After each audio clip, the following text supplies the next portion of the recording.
Okay, so this is a review of the 12 by 18 picture frame. This is what the frame looks like with one of my pieces of art framed into it. Thick black frame, this is about 1/2 inch thick. It's got the wall mount on both, so you could do it both vertically and horizontally. You can see it there. On the back, super easy to use. This is exactly what it comes like in the box.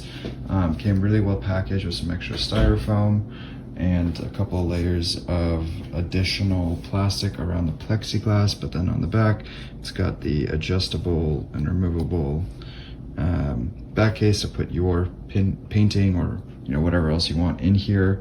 This one's 12 by 18. It's really smooth, which is not good or bad, just a interesting observation. Definitely has a few little imperfections even right out of the box, which is not great, but you know what, for the price we'll take it, and we're pretty content with this purchase.